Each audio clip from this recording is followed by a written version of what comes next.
কমিউনিজমে কোনো private property থাকতে পারে না।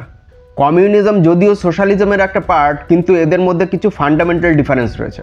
কমিউনিজম এবং সোশ্যালিজম দুটো মতবাদী ইকুয়ালিটি এবং ন্যায্যতার ভিত্তিতে একটা সমাজ প্রতিষ্ঠা করতে চায়, কিন্তু সেই সমাজ কিভাবে প্রতিষ্ঠা হবে আর তার জন্য কোন ধরনের রাজনৈতিক এবং কোন ধরনের অর্থনৈতিক ব্যবস্থা দরকার তা নিয়ে দুটো মতবাদের মধ্যে পার্থক্য রয়েছে। ইকোনমির ক্ষেত্রে কি কি পার্থক্য রয়েছে? 1 নম্বর পার্থক্য হলো প্রাইভেট প্রপার্টির। কমিউনিজমে কোনো প্রাইভেট প্রপার্টি থাকতে পারে না। যা কিছু সম্পদ তা কমিউনিটির বা রাষ্ট্রের সম্পদ, ব্যক্তিগত সম্পদ বলে কিছু থাকবে না। কিন্তু সোশ্যালিজমে প্রাইভেট প্রপার্টি থাকতে পারে, যদিও রাষ্ট্র চাইলে পাবলিক ইন্টারেস্টে সেটা নিয়ে নিতে পারে, যেমনটা আমাদের দেশে রয়েছে। 2 নম্বর পার্থক্য হচ্ছে উৎপাদন ব্যবস্থার উপর কন্ট্রোল। কমিউনিস্টরা বিশ্বাস করে যে উৎপাদন ব্যবস্থার সমস্ত কন্ট্রোল থাকবে রাষ্ট্রের ওপর।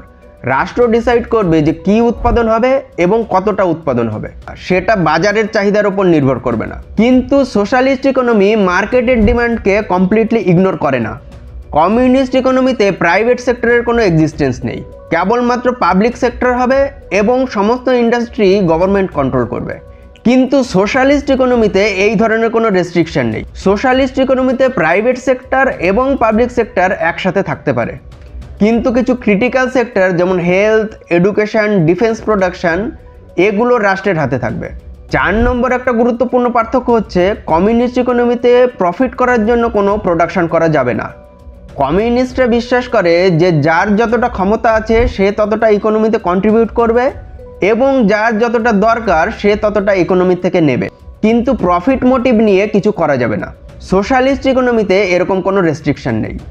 এছাড়া পলিটিক্যাল কনসেপ্টে কিছু মৌলিক পার্থক্য রয়েছে, যেমন কমিউনিজম রাষ্ট্রে বিশ্বাস করে না, রাষ্ট্রহীন সমাজ চায়, কারণ কমিউনিজমের মতে রাষ্ট্র হচ্ছে পুঁজিবাদীদের শোষণযন্ত্র।